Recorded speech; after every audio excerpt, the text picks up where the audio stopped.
This is Battleground PA, a PennLive podcast discussing the issues that matter to Pennsylvanians and documenting the events in the Keystone State and beyond that could shape how you vote in the 2024 elections.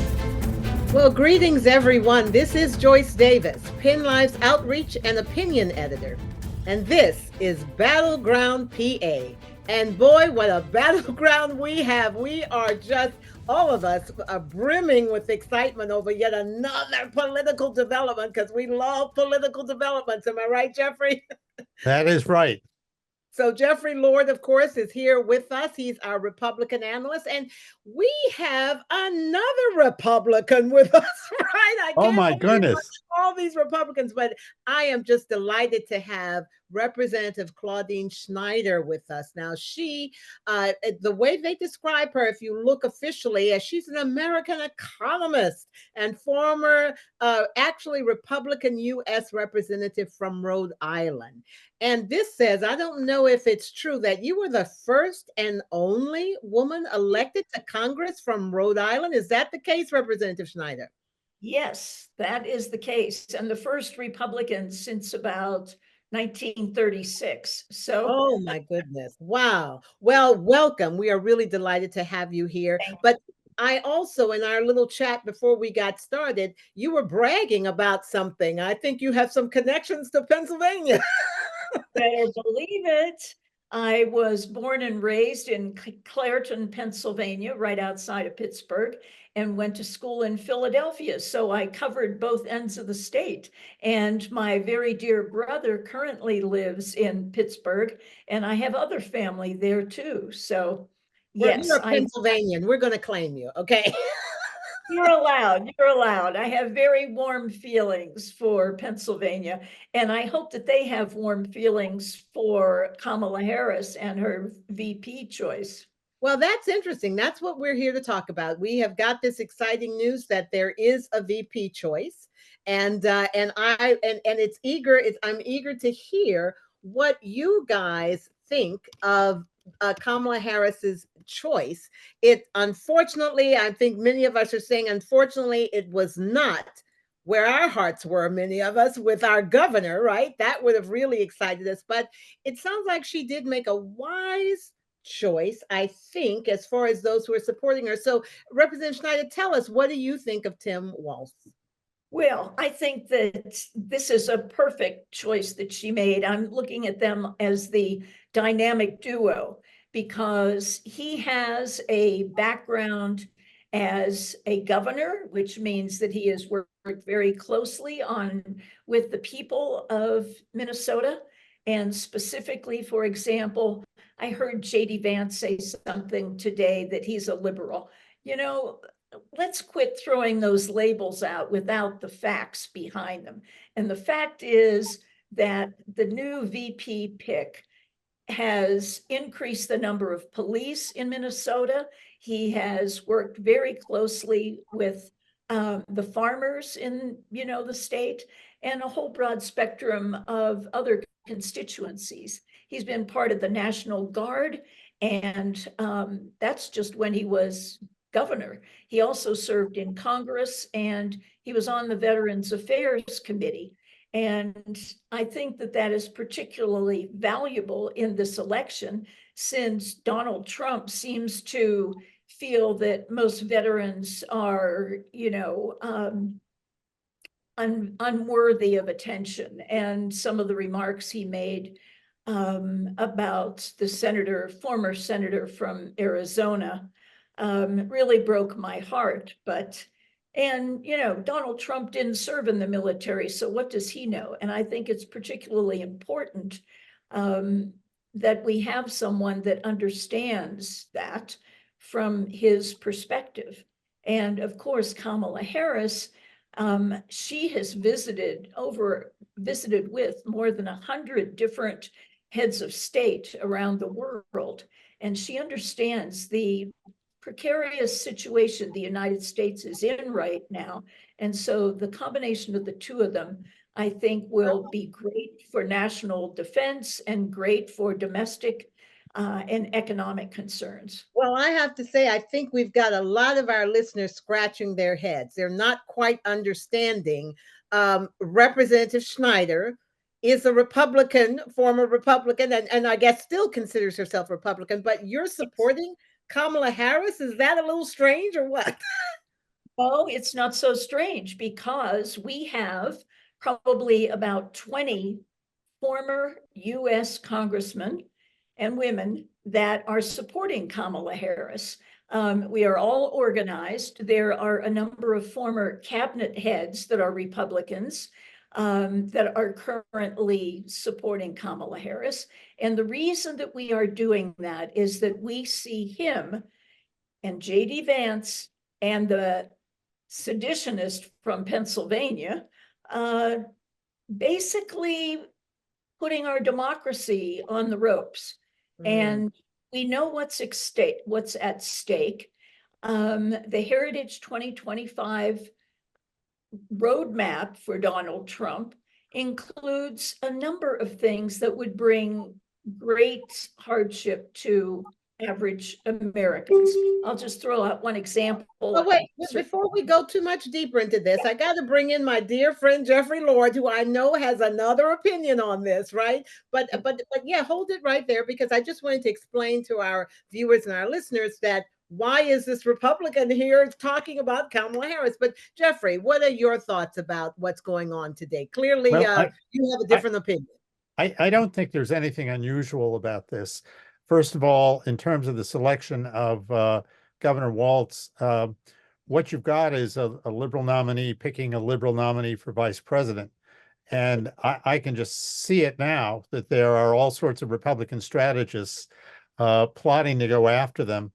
This reminds me very much of the 1972 McGovern campaign, when Senator McGovern, a very good and decent man, but quite far to the left, was selected as the Democratic nominee, and President Richard Nixon went after him and carried 49 states.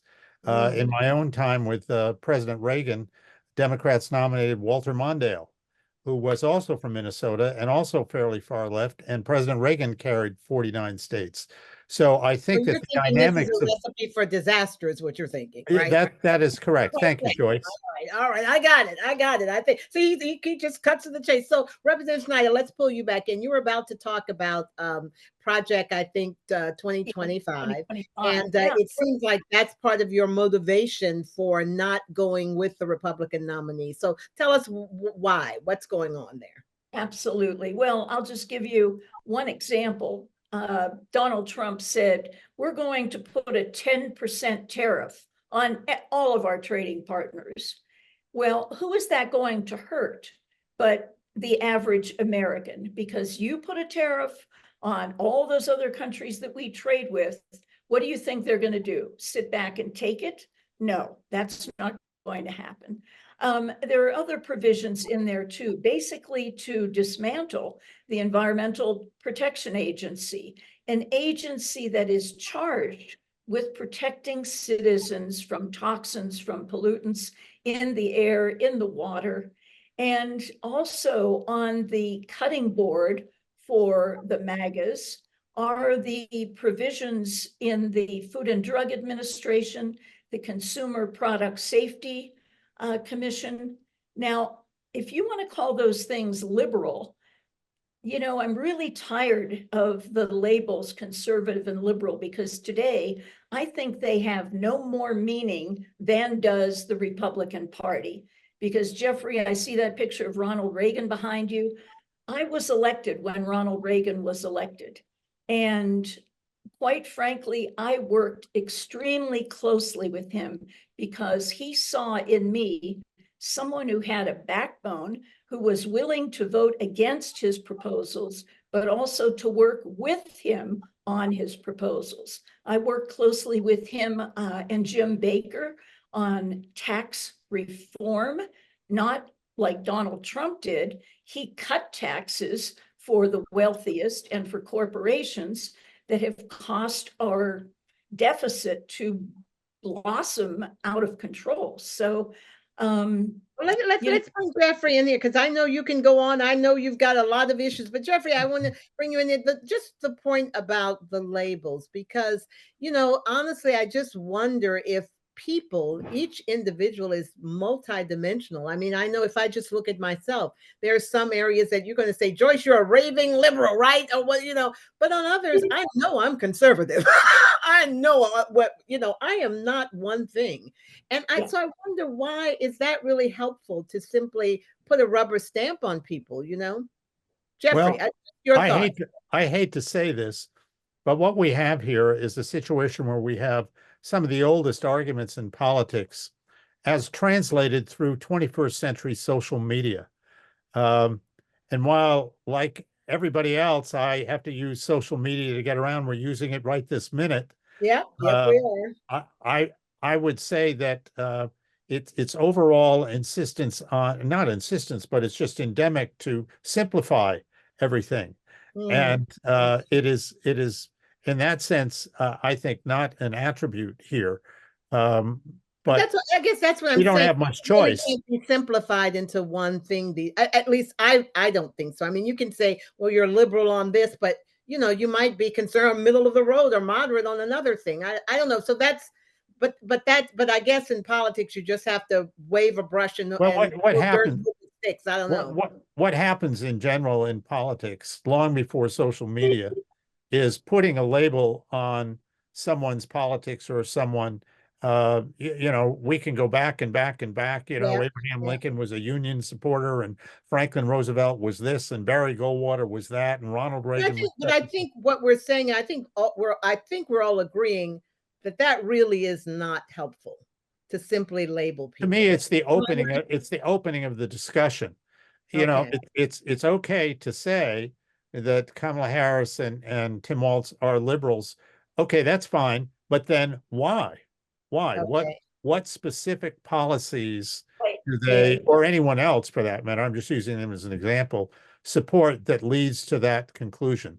Got it. Okay, Representative Schneider, you want to come in on that? I mean, he's talking about there are policies that he has that he considers liberal, and I'll still say this too, guys. And correct me if I'm wrong, Jeffrey. Even if you're liberal, you're still an American. You still love the country. Oh, I agree with that. Like you don't have to, go and kill somebody because they're a liberal or they're a conservative. We just have different views on how to solve our problems. And if we could return to that, Lord, wouldn't we have a better nation? Joyce, you will be. I'm sorry, I'm preaching again. Go ahead. Joyce, you will be pleased to know that on this past lazy Saturday, as I was, I don't know, watching Sherlock Holmes or some such thing in the middle of the day, the doorbell rang and I opened it, and it was a guy campaigning for Janelle Stelson, who is the Democratic nominee for Congress running against Republican Scott Perry. I had a wonderful conversation with him. I told him that I was, in fact, a friend and supporter of Congressman Perry. I applauded him for getting out there and doing this, that this is what makes America work. I thought it was a great thing. And so to keep at it, while I would be, voting the other way, this is how it's done. And I thanked him. That's exactly right. Representative Schneider, I'm sure you're agreeing with all of those sentiments that are expressed, that let's throw the labels away. Let's look at what they're standing for. But still, even with that, there are some things that disturb you about the platform on the other side, but that you like about the platform on this side. And that but let's zero in on the VP now, the VP candidate. What's so good about him from where you sit? Well, I think the fact that he's been a governor, number one, so all of the experience and the sort of face-to-face encounters that he had with many, many citizens as a governor, some of the challenges he's had to deal with, he's done well in that respect. He has increased the number of police. That would not be considered liberal in any circles, and outlawed the chokehold for all of Minnesota. So, he's conscientious about what it's going to take to make safe streets and safe communities. In addition to that, I mentioned earlier, his family and he were involved in farming. And I think that, there's a certain mindset of farmers who understand the land, who understand the future and try to plan for it. And those are some unique characteristics that I believe are useful for a vice president. And then too, as I mentioned, him being in the Congress, he's learned how to deal with the Democrats and the Republicans and how to come together and compromise in order to move agendas forward. What is so infuriating to me as a former member of Congress, having spent 10 years there, we accomplished so much during that time period. And this particular Congress is noted for having been the least effective in history. And here we have challenges for healthcare. Here we have challenges on education, pollution. On the good side of things, President Biden has started us on a path of modernization. And I believe that Kamala Harris and Governor Walz will follow some of that path. There have been $900 billion with a B dollars from the private sector invested in new technologies and in a variety of different job opportunities. In addition to that, there are 800,000 jobs that have been created strictly in manufacturing. And I know Pennsylvania has been big on a variety of different manufacturing of products.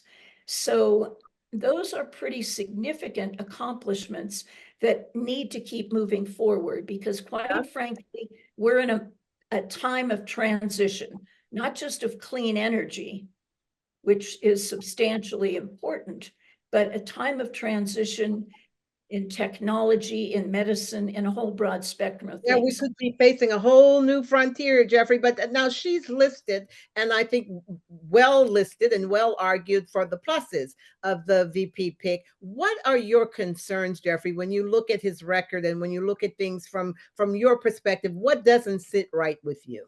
Well, knowing something about how the office of vice president operates, your first obligation always is to the commander in chief, whomever that might be, to carry out their agenda. And in the case of Vice President Harris, she has made it crystal clear that she wants to ban fracking, for example. Now she's getting a little wavery because Pennsylvania is at stake, but there are thousands of jobs in the energy sector in Pennsylvania.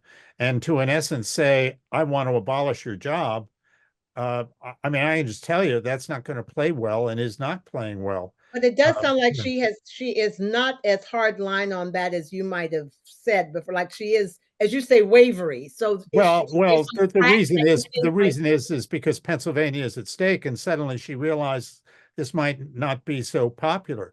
But my suggestion is she should have known that in the first place. And I just think this is her ideological predisposition, and so therefore it is his as well. And I confess, I'm not as familiar with his record as I am with hers, but I do think that it's similar, or she wouldn't have picked him in the first place. Got it. So, but again, people do evolve their position. So if and again, I don't know if she's changed on whatever on fracking, but if it seems like she is, then we probably ought to note that. But Representative Schneider? Yes.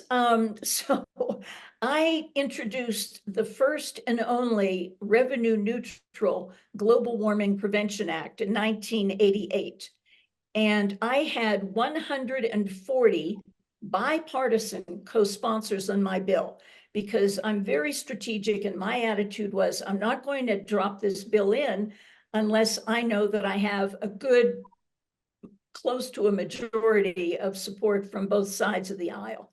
Well, many aspects of that advocated for action. What the problem is today is that we are currently experiencing the impacts of climate change with the heat dome.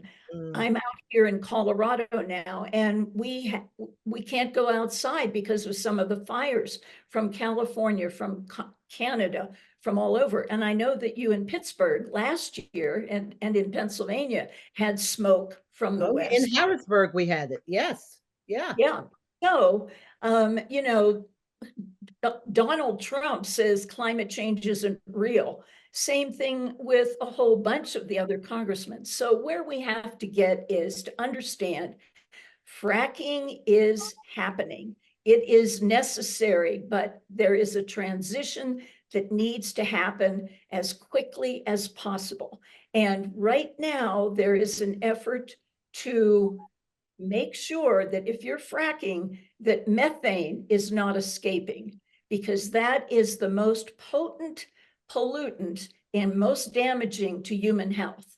And I can speak to that because growing up in Pittsburgh, Pennsylvania, as a little girl, I had to dust my house every day to get an allowance, every day. Well, I got cancer when I was 25 years old. And my mother and father both died of lung cancer. And I'm sorry to say, much of the town of Clairton, if you know anything about it, it's in very bad shape. US Steel, the Coke Works, there were no environmental protections for the people. So to say that's liberal is totally irresponsible in my book. It is for the common good that we need the Environmental Protection Agency, and Donald Trump and the boys want to remove it. Well, Jeffrey, let me ask you this. What are your thoughts on the need to perhaps slowly distance? I mean, is the Trump administration willing to slowly distance away from fracking? I get it, not killing people without jobs, but are they sensing that you have to change somewhat? Or is it, No, I think, Donald Trump, as I know him, is a very practical man. He could not possibly have had the success he has had in his business career if he didn't understand how to practically build a company, how to build buildings. It's the most practical thing I can think of out there. So I think in a second term, when he realizes this is it, he will do what he feels is necessary to protect get people's jobs, etc. I've heard him talk about the job situation repeatedly in person, both in huge public settings and privately. And I'll remember, Joyce, he came to somewhere here, I think it might have been the Hershey Arena. This was in 2016. And he hadn't yet come on the stage. And the lady in front of me, whom I did not know, suddenly starts telling me about her job history and how her job went off to Mexico. And she was really angry about it. And she was decidedly going to vote for Donald Trump. There are people on the receiving end of these policies here, and they're real, and they can get very involved with it, and understandably so. So I just think that's something we have to understand. And one other history thing, Joyce. Yeah, go ahead. That you will appreciate. I'm sure the representative wouldn't know this, but on the lawn of the state. I'm older than her because it's generally something in history that. Well, I'm saying that on the lawn of the state capitol here in Harrisburg is a statue. I think it's Boyce Penrose. It's a long-time serving Pennsylvania senator, long since marbleized and gone in the 1920s. But one of the things he was famous for was trade and tariffs. And that was a very big deal. And I'm just saying, when you look back that far in Pennsylvania history, and we're still talking about it, I don't expect this to go away anytime soon. No. But I will say, I think you make a good point, because I'm concerned. I have, allergies and all that. We do have to make sure. And that's what I don't get the EPA. We have to make sure that somebody's really safeguarding our environment, making sure that for children that they're not in environments that are dangerous to their health. And so we can go on about this, but is there some substitute that he's proposing for the EPA, or is it just a free-for-all for everyone? In truth, I don't know his specific thoughts on that. That's fair. That's fair. But it wouldn't surprise me that he, in any event, that he could go either way. I mean, he obviously would want to protect people's lives, their jobs, the environment, that sort of thing. On the other hand, most Republicans, or many Republicans, let's put it this way, are skeptical of government's role in these things. And I always use the example, which I've probably used with you, Joyce, but I'll repeat it. is that if a congressman wakes up in the morning and his 5-year-old has a runny nose, he goes into his office and has his staff draft a bill to create the Department of Children with Runny Noses. They get it passed. They build a 10-story building in Washington, fill it with employees, thousands who are earning 6-figure salaries. They all get unionized, and on we go to the next problem. We got it, Jeffrey. I But think no, is that's the real kind of problem. making light of something that I really think is serious, because I really worry of, especially children in minority communities who don't have those protections. And, you know, the lead, for one thing, the fact that lead poisoning has really Yes. damaged so many. I'm sorry, Representative, you go ahead and explain what your concerns are about this. Well, there's more than, you know, the environment. The Food and Drug Administration is also under attack by Trump and his minions. So imagine you go to have your can of tuna fish for lunch and nobody has checked to make sure there is mercury in there or not. Yes. So that is a high priority. In addition to that, the Consumer Product Safety Administration is also under attack. They're saying we don't need all this government. Well, I'm not a fan of big government either, but these agencies have been put in place to protect the public interest. And Jeffrey, honestly, I don't think Donald Trump cares about the public interest. He talks a good game, but his interest is in himself and the wealthy people that support him. And quite frankly, when he calls in the fossil fuel industry and the billionaires to say, drill, baby, drill, you know, and if you give me $1 billion, you can be sure I will make sure that we're drilling everywhere. Now, he made those statements down in Mar-a-Lago. You know, there's documentation of that everywhere. Sure. So he's a transactional man. Pay me the money, I'll do whatever you want. And we've Well, I seen hear it, that. but I hear what you're saying, Representative Schneider. But Jeffrey has a different view, because he has he knows a softer side of the former president, I believe, and he shared that with us several times, that he's cared about him when his mother was passing, and was so there are two sides to every coin, I guess. And Jeffrey has seen a different side, as he shared with us. But I did want to ask one other thing with regard to at least where we are now with this new vice president being, where the campaign is going and all of that. So Jeffrey, are you disappointed that it wasn't Josh Shapiro? I have heard some Republicans are quite, they're relieved that it wasn't our powerful governor. What are your thoughts on that? Yeah, you probably politically, you probably put me in the category of being relieved. But, you know, I have to say this, as a Pennsylvanian, our biggest contribution to presidents and vice presidents was James Buchanan, rated historically as one of the worst presidents in American history, and generally referred to as the one before Lincoln. I would hope at some point that we can have a Pennsylvanian rise to the top of the scheme and the Commonwealth. be a memorable chief executive. I thought for a brief, and frankly, I still think, because I think that this ticket is doomed to lose. And I think the moment that is decided, that Governor Shapiro is going to set his sights on 2028 and he'll be off and running. So you do think it would have been a stronger ticket with Shapiro? Yeah, absolutely. I think he would have carried Pennsylvania for them. Okay, Absolutely. and you think now Pennsylvania is going to go Trump's way, right? Yeah, I think that's the door is now open. Yes. All right. Well, Representative Schneider, you go ahead. You will have the last word here. Well, I have many friends and family in Pennsylvania, as I told you, and many of them are Republicans. Some of them are Democrats.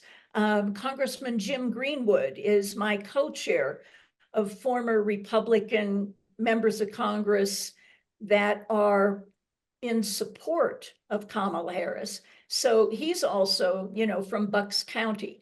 So there are many of us. And, you know, say what you will, I am very confident that Kamala Harris and her vice presidential choice are going to succeed in winning Pennsylvania. Because let's face it, people are smart. You know, you can only pull the wool over their eyes for so long. And I'll just share with you one little story.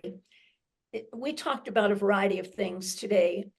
But when it's time to vote, there are two things you want to look at: character and policy going forward. Not so much what happened in the past, but that's important. But when you look at character, there is no comparison between Kamala Harris and Donald Trump. Kamala Harris is a woman of integrity. She's hardworking and she's committed to public service. And that means all people. That is my understanding as I have watched Donald Trump. That is not his approach. It offends me that he lies consistently. He has stimulated hatred and divisiveness in this country. And that pains me because we are the United States and we have to start acting like the United States. And Trump is more inclined to say, oh, he's liberal, oh, he's a Democrat, or he's an immigrant, or he's Black. I don't go for that. We're all one. We should all be one. And imposing Christian nationalism on everybody, excuse me, the reason we were founded was freedom of religion. And I don't want anybody telling me what I can do when I pray to my God. And I don't want anybody telling me what I can do about my body either. So the whole idea of command and control that the Trump team represents is so offensive to me. That is why many independents and moderate Republicans and conservative Republicans, we have a number of former members of Congress from Missouri, from different states that are more conservative than me, but we work together because we love this country. I don't see, so this is an organized group of people who are former, who are coming together to try. All right, well, there you have it. And we have heard this from a Republican, and I'm assuming you still consider yourself a member of the Republican Party, right? Absolutely, yes. Absolutely. Okay, very good. Well, Jeffrey, there's a difference of opinion, but you both are Republicans, and we do have one thing in common, all of us, right? Yes. We do want this country to be strong, peaceful, and yes. Yes. I will just in opposition to what you're saying, I heard versions of these arguments from Republicans when Ronald Reagan was running for president. I heard versions of it when Richard Nixon was running for president, and Barry Goldwater, Republicans saying, oh, I didn't leave the Republican Party, it left me. I've done several columns going back and looking at chapter and verse of Republicans with names like Nelson Rockefeller and Charles Percy and others saying it would be the end of the Republican Party if Ronald Reagan were ever nominated. This is what you would know well as a former member of Congress. It's called the soft shoe shuffle. I don't know that. It's right. What to do when your TV talk show freezes. Oh, okay. Okay. Well, yeah, having worked with, Ronald Reagan did choose George Bush to be his vice president. And we had a big tent then. We don't have a big tent now. Trump has made it very clear. He says, you're all rhinos. Well, we look at him and say, he's a Republican in name only. What is it that really reflects the party of Ronald Reagan, of Abraham Lincoln, of Teddy Roosevelt? Nothing that Donald Trump. Well, somebody like Dr. Ben Carson would disagree with you fairly vigorously, who sees the Republican Party as very inclusive. He was a cabinet member, after all, for all of this. So, and there are plenty of other Republicans I have met who supported other candidates who now support President Trump. So on we go. But I will say, knowing enough history, this argument will go on forever and a day, and forever and forever and a day. So let's just have some enjoyment with it. Go out there, go do your thing. I'll do mine. And Joyce, hopefully, will be back at some point. But let me, in lieu of Joyce, thank you very much for doing this for us. I'm glad you've got some Pennsylvania ties, just as I'm glad I have my New England ties. And we are, in the end, all Americans. Absolutely. Lovely meeting you, Jeffrey. And as all Americans, we need to proceed in love. Love thy brother, love our country. And not just use the words, but do it through actions, because actions speak louder than words when it comes to politics. I agree. And on that note, thank you very much. Take good care. Bye-bye now. Bye-bye.